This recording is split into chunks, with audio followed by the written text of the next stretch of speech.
Good morning to everyone. Welcome to my channel. ఈ వీడియోలో తెలంగాణకు సంబంధించి టిఎస్ ఎంజేపీ సెట్ అంటే 10th వాళ్ళు ఇంటర్మీడియట్ రాయడానికి ఎంజేపీ ఆర్జేసీ సెట్ రిలీజ్ అయింది 2024కి సంబంధించి.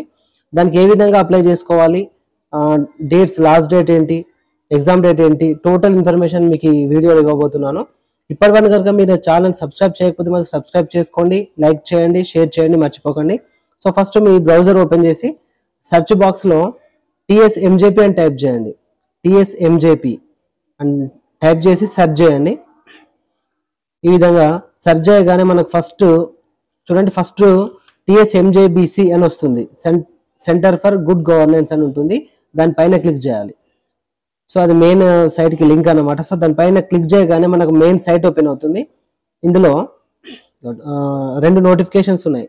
ఫస్ట్ వచ్చేసి ఆర్జేసీ సెట్, సెకండ్ వచ్చేసి 6th to 8th క్లాస్ వాళ్ళకన్నమాట. సో ఆర్జేసీ సెట్ మనకి ఇప్పుడు అవసరం కాబట్టి ఆర్జేసీ సెట్ సంబంధించినటువంటి ఇన్ఫర్మేషన్ చూడండి. ఎగ్జామ్ డేట్ వచ్చేసి మనకి April 28కు ఉంది exam. And online payment and apply date వచ్చేసి February 19 నుంచి April 12 వరకు, February 19 నుంచి April 12 వరకు మనం అప్లై చేసుకోవచ్చు ఆన్లైన్లో. ఇక్కడ సర్వీసెస్లో online payments and online application ఉంది చూడండి. సో ఫస్ట్ మనం పేమెంట్ కట్టాలి. పేమెంట్ కట్టిన తర్వాత జనరల్ నెంబర్ వస్తుంది. దాని తర్వాత ఆన్లైన్ అప్లికేషన్ ఫిల్ చేసి సబ్మిట్ చేయాలి. సో ఇదన్నమాట ప్రాసెస్. ఫస్ట్ నేను పేమెంట్ కడుతున్నాను. సో పేమెంట్ పైన క్లిక్ చేయగానే మనకి ఈ విధంగా వస్తుంది. సో అప్లయింగ్ ఫర్ అని చెప్పేసి ఆర్జేసీ అని ఆటోమేటిక్గా డిస్ప్లే అవుతుంది. డిస్ట్రిక్ట్ బిలాంగ్స్ టు అంటే మనం ఏ డిస్ట్రిక్టో ఆ డిస్ట్రిక్ట్ని మనం సెలెక్ట్ చేసుకోవాలి. మనకు 33 డిస్ట్రిక్ట్స్ ఉంటాయి. అందులో మీది ఏ డిస్ట్రిక్ట్ అయితే ఆ డిస్ట్రిక్ట్ సెలెక్ట్ చేసుకోండి. దాని తర్వాత క్యాండిడేట్ నేమ్ చూడండి. క్యాండిడేట్ నేమ్ మీకు ఎస్ఎస్సిలో ఏ విధంగా ఉంటుందో యాజ్ ఇట్ ఈస్గా అలాగే రాయండి. కొంచెం తేడా అయినా మీకు మళ్ళీ కౌన్సిలింగ్లో ప్రాబ్లం అవుతుంది అనమాట. సో నెక్స్ట్ క్యాస్ట్, ఏది మీకు బీసీఏనా, బీనా, ఎస్సీనా, ఎస్టీనా, ఏదైతే అది. తర్వాత మొబైల్ నెంబర్ కూడా మీకు రన్నింగ్లో ఉండే మొబైల్ నెంబరే ఇవ్వండి.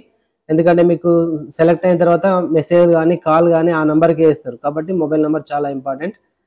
Next do belongs to Telangana state అంటే ఎస్ పెట్టాలి. దాని తర్వాత ఇన్కమ్ వచ్చేసి అర్బన్ వాళ్ళకి 2 lakhs బిలో ఉండాలి, రూరల్ వాళ్ళకి 1.5 lakhs బిలో ఉండాలి. సో అది మీకు ఇన్కమ్ ఉంటుంది కాబట్టి దాన్ని కూడా ఎస్ టిక్ చేయాలి. ఓకేనా. నెక్స్ట్ దాని తర్వాత ఇన్కమ్ ఎస్ పెట్టిన తర్వాత జెండర్ మేల్ ఆర్ ఫీమేల్ ఉంది. మేల్ అయితే మేల్ పెట్టండి, ఫీమేల్ అయితే ఫీమేల్ పెట్టండి. దాని తర్వాత అమౌంట్ ఆటోమేటిక్గా డిస్ప్లే అవుతుంది, 200 రూపీస్ ఉంటుంది. నెక్స్ట్ ఎంటర్ క్యాప్చా మొత్తం ఎంటర్ చేసేసి కింద డిక్లరేషన్ బాక్స్ ఉంటుంది, దానిపైన టిక్ చేసి సబ్మిట్ చేయాలి. ఓకేనా. సో ఈ విధంగా సబ్మిట్ చేస్తే మనకు పేమెంట్ ప్రాసెస్ అనేటువంటిది డిస్ప్లే అవుతుంది. ఒకసారి నేను అన్ని ఫిల్ చేసి చూపిస్తాను చూడండి. టోటల్ ఇన్ఫర్మేషన్ మొత్తం నేను ఫిల్ చేశాను.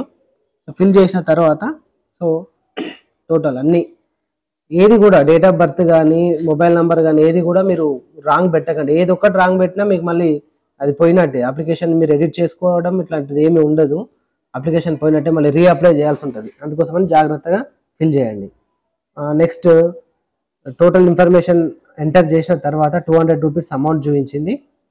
ఓకేనా. ఇప్పుడు క్యాప్చా ఎంటర్ చేయాలి. క్యాప్చా ఎంటర్ చేసి డిక్లరేషన్ బాక్స్లో బ్లూ టిక్ వచ్చింది, టిక్ చేసి సబ్మిట్ చేయాలి. చూడండి, ఇగో నేను క్యాప్చా ఎంటర్ చేశాను. ఇప్పుడు సబ్మిట్ పైన క్లిక్ చేస్తున్నాను.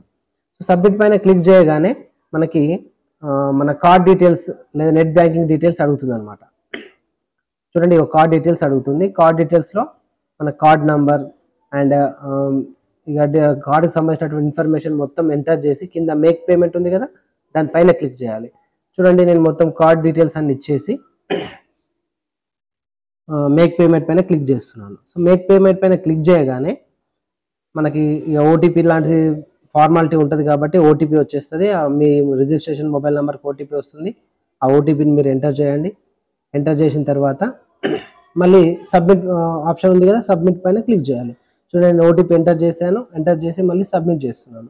సో సబ్మిట్ చేయగానే మనకి ఈ విధంగా లోడ్ అయ్యి సక్సెస్ అవుతుంది అనమాట. సక్సెస్ఫుల్ అని వస్తే ఓకే అంటే ట్రాన్సాక్షన్ సక్సెస్ఫుల్లీ కంప్లీటెడ్ అని వచ్చింది చూడండి.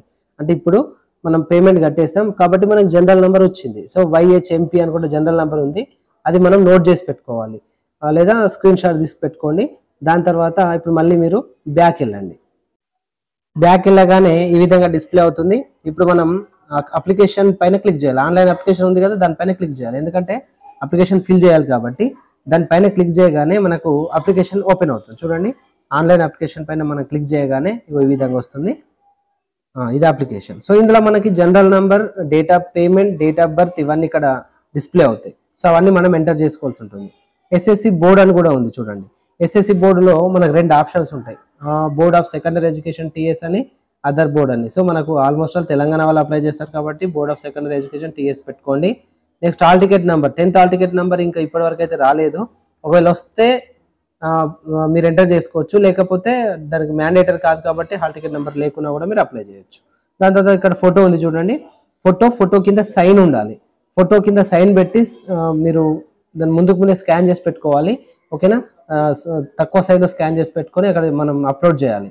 దాని తర్వాత డిక్లరేషన్ బాక్స్ పైన టిక్ చేసి ఇమేజ్ మొత్తం టైప్ చేసి నెక్స్ట్ కొట్టాలన్నమాట, సబ్మిట్ కొట్టాలి. చూడండి నేను మొత్తం ఇన్ఫర్మేషన్ అంతా ఇప్పుడు ఎంటర్ చేశాను. ఎంటర్ చేసి మీకు సబ్మిట్ కొట్టి చూపిస్తాను. చూడండి ఫోటోకి ఇట్లా అన్ని అప్లోడ్ చేసి క్యాప్చా కూడా ఎంటర్ చేశాను. నెక్స్ట్ ఉంది కదా, నెక్స్ట్ పైన ఇప్పుడు మనం క్లిక్ చేయాలి. సో నెక్స్ట్ పైన క్లిక్ చేస్తే చూడండి మనకు మొత్తం టోటల్ అప్లికేషన్ ఫామ్ ఓపెన్ అవుతుంది. టోటల్ అప్లికేషన్ ఫామ్లో ఏమేమి ఉంటాయంటే ఫస్ట్ సర్నేమ్ ఉంటుంది. సో సర్నేమ్ ఎంటర్ చేయాలి. తర్వాత ఫాదర్ నేమ్, తర్వాత మదర్ నేమ్. ఇక్కడ డౌట్ వస్తుంది, సర్నేమ్ ఆల్రెడీ మనకి ఎంటర్ చేసినాం కదా సార్ అంటే, లేదు మళ్ళీ ఓన్లీ సర్నేమ్ కూడా అప్లై చేయాలి. ఇంతకుముందు ఎంటర్ చేసినా కూడా మళ్ళీ సర్నేమ్ ప్లేస్లో మళ్ళీ ఓన్లీ సర్నేమ్ పెట్టండి. తర్వాత అడ్రస్, ఆధార్ కార్డులో ఉండే అడ్రస్ ఎంటర్ చేయండి. తర్వాత డిస్టిక్, మీ డిస్టిక్ ఏదో ఆ district, mandal and pin code ఇవి ఎంటర్ చేయండి.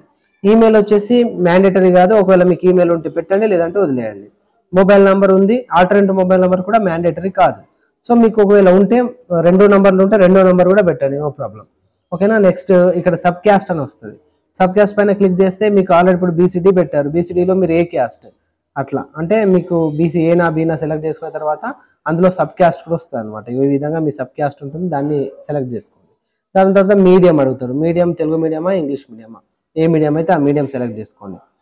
దాని తర్వాత మీరు ఎంజేపీ స్కూల్లో చదువుతున్నారా ఇప్పుడు అంటే చదివితే ఎస్ పెట్టాలి, లేకపోతే నో పెట్టాలి. ఓకేనా. నెక్స్ట్ బీసీ హాస్టల్లో చదువుతున్నారా అంటే బీసీ హాస్టల్లో చదివితే ఎస్ పెట్టండి, లేదంటే నో పెట్టండి. ఒకవేళ ఎస్ పెడితే కనుక మీకు ఆ డీటెయిల్స్ అడుగుతుంది, ఏ హాస్టల్లో చదువుతున్నారు, ఏ విలేజ్ అని అడుగుతుంది, అవి ఎంటర్ చేయాల్సి ఉంటుంది అనమాట. నెక్స్ట్ ఆర్పన్ అంటే మీరు అనాథన, అమ్మ నాన్న లేకపోతే ఎస్ పెట్టాలి, లేకపోతే నో పెట్టాలి. దాని తర్వాత ఇక ఇన్కమ్ ఆల్రెడీ ఎస్ వచ్చేస్తుంది. నెక్స్ట్ డిసేబుల్డ్ పర్సన్ అంటే మీరు హ్యాండిక్యాప్ అయితే ఎస్ పెట్టాలి, లేదంటే నో పెట్టాలి. ఒకవేళ ఎస్ పెడితే మనకు పర్సెంటేజ్ అడుగుతుంది, పర్సెంటేజ్ ఎంటర్ చేయాల్సి ఉంటుంది అనమాట. ఓకేనా. నెక్స్ట్ క్వాలిఫికేషన్ ఇంతకుముందు పెట్టేసాం, అది వచ్చేసింది. ఇక ఫైనల్గా ఇక్కడ చూడండి మనకి గ్రూప్ ఆప్టెడ్ అంటే ఏ గ్రూప్ తీసుకుంటారు మీరు. సో ఎంపీసా, బైపీసా, ఎంఈసా, సిసా, హెచ్ఈసా ఏది తీసుకుంటారో ఆ గ్రూప్ని సెలెక్ట్ చేసుకోవాలి మీరు. సో చాలా గ్రూప్స్ ఉన్నాయి, ఆ గ్రూప్స్లలో మీరు ఏదైతే తీసుకోవాలనుకుంటున్నారో దాన్ని మీరు క్లిక్ చేస్తే మీరు ఆ గ్రూప్కి మీరు ఎగ్జామ్ రాసుకోవచ్చు. తర్వాత మీ నేటివ్ డిస్టిక్ ఏదని అడుగుతుంది ఇక్కడ. సో నేటివిటీ అంటే ఏ డిస్టిక్ మీరు నేటివ్ ఉందో ఆ డిస్టిక్ అంటే ఓన్లీ ఇక్కడ 10 డిస్టిక్సే వస్తాయి పాతయి. అందులో మీది పాత డిస్టిక్ ఏ జిల్లాకు మీరు చెందిన వాళ్ళు అవుతారో దాన్ని సెలెక్ట్ చేసుకోండి. తర్వాత ఎగ్జామినేషన్ సెంటర్ వచ్చేసి మీరు ఎగ్జామ్ ఎక్కడైనా రాయొచ్చు, ఏ డిస్టిక్లోనే రాయొచ్చు. మీకు ఏ డిస్టిక్ దగ్గరగా ఉంటే ఆ డిస్టిక్ మీరు ఇచ్చుకోవచ్చు. 33 డిస్టిక్స్ మనకి ఇక్కడ సెంటర్కు ఎలిజిబుల్ ఉన్నాయి. ఓకేనా. దాని తర్వాత ఇక్కడ కాలేజ్ ప్రిఫరెన్స్ డీటెయిల్స్ అని ఉంది కదా, ఇది కాలేజ్ పెట్టుకోవాలి, అన్ని ఎంటర్ చేస్తేనే ఇది వస్తుంది. మీకు అన్ని ఎంటర్ చేసి చూపిస్తాను, చూద్దాం. దాని తర్వాత ఇక డిక్లరేషన్ బాక్స్లో టిక్ చేయాల్సి ఉంటుంది అనమాట. చూడండి నేను మొత్తం ఇన్ఫర్మేషన్ మొత్తం ఎంటర్ చేసిన తర్వాత మనకి ఈ విధంగా అన్ని ఎంటర్ అయిపోయిన తర్వాత కాలేజెస్ ప్రిఫరెన్స్ వస్తుంది. చూడండి కాలేజ్ ప్రిఫరెన్స్ డీటెయిల్స్లో మనకి ప్రిఫరెన్స్ 1, ప్రిఫరెన్స్ 2 అనుకుంటున్నాయి. ఇప్పుడు మనం ప్రిఫరెన్స్ 1 పైన క్లిక్ చేస్తే కనుక చూడండి ఏ విధంగా ఉంటుంది. ఇక మనకు ఎన్ని కాలేజెస్ అయితే మన డిస్ట్రిక్ట్లో ఉన్నాయో ఎంజేపీ కాలేజెస్ అవన్నీ డిస్ప్లే అవుతాయి. అప్పుడు మనం ప్రిఫరెన్స్ ఇచ్చుకోవాలి, ఏది ముందు పెట్టాలి, ఏది తర్వాత పెట్టాలి అట్లనే సెలెక్ట్ చేసుకోవాలి. సో మీకు నచ్చిన కాలేజీని ఫస్ట్ పెట్టుకోవాలి, దాని తర్వాత సెకండ్ కాలేజ్ అట్లా సెలెక్ట్ చేసుకుంటూ పోవాలన్నమాట. సో అట్లా మనకు ఆదిలాబాద్ సెలెక్ట్ చేసుకున్నాం కాబట్టి అందులో మనకు 11 కాలేజెస్ ఉన్నాయి కాబట్టి 11 ప్రిఫరెన్సెస్ పెట్టేసుకోవాలి. అవి పెట్టుకున్న తర్వాత డిక్లరేషన్ బాక్స్ పైన టిక్ చేయండి. చూడండి నేను మొత్తం సెలెక్ట్ చేసి డిక్లరేషన్ బాక్స్ పైన టిక్ చేసిన తర్వాత ప్రివ్యూ పైన ప్రెస్ చేశాను. సో ప్రివ్యూ పైన ప్రెస్ చేయగానే మనకు ప్రివ్యూ కనిపిస్తుంది. ఇప్పుడు మాత్రం ఖచ్చితంగా మీరు 1-2 సార్లు చెక్ చేసుకోండి. ఏ ఇన్ఫర్మేషన్ తప్పు ఉన్నా ఇప్పుడే మీరు ఎడిట్ చేసుకోవచ్చు, లాస్ట్ ఛాన్స్ అనమాట. సో ఇప్పుడు కనుక మీరు సబ్మిట్ చేసిరు అనుకోండి మళ్ళీ మీరు ఎడిట్ చేసుకోలేరు కాబట్టి ఇప్పుడే 1-2 సార్లు కరెక్ట్గా చెక్ చేసుకొని ఏదైనా తప్పు ఉంటే ఎడిట్ ఆప్షన్ పైన క్లిక్ చేసుకొని ఎడిట్ చేసుకోవచ్చు. లేదు అన్ని కరెక్టే ఉన్నాయని మీకు అనిపిస్తే సబ్మిట్ పైన క్లిక్ చేయండి. సబ్మిట్ చేసిన అనుకోండి ఫైనల్ అయిపోతుంది. చూడండి ఇప్పుడు నేను సబ్మిట్ పైన క్లిక్ చేస్తాను. సబ్మిట్ పైన క్లిక్ చేస్తే మనకు అప్లికేషన్ కంప్లీట్ అయిపోతుంది, ఇక మనకు క్యాండిడేట్ ఐడి వచ్చేస్తుంది అన్నమాట. సో ఇగో క్లిక్ చేస్తే do you want to submit అని అడుగుతుంది. ఎస్ పైన క్లిక్ చేశాను, చూడండి అప్లికేషన్ కంప్లీట్ అయిపోయింది. So your application has been provisionally accepted అని వచ్చింది, కింద క్యాండిడేట్ ఐడి అని వస్తుంది, అది రాసి పెట్టుకోండి. ఇక డౌన్లోడ్ చేసుకొని ఫామ్ కూడా ఉంచుకోవచ్చు. మీరు ఫోన్లో అయితే డౌన్లోడ్ కాదు, సిస్టంలోనే డౌన్లోడ్ అవుతుంది.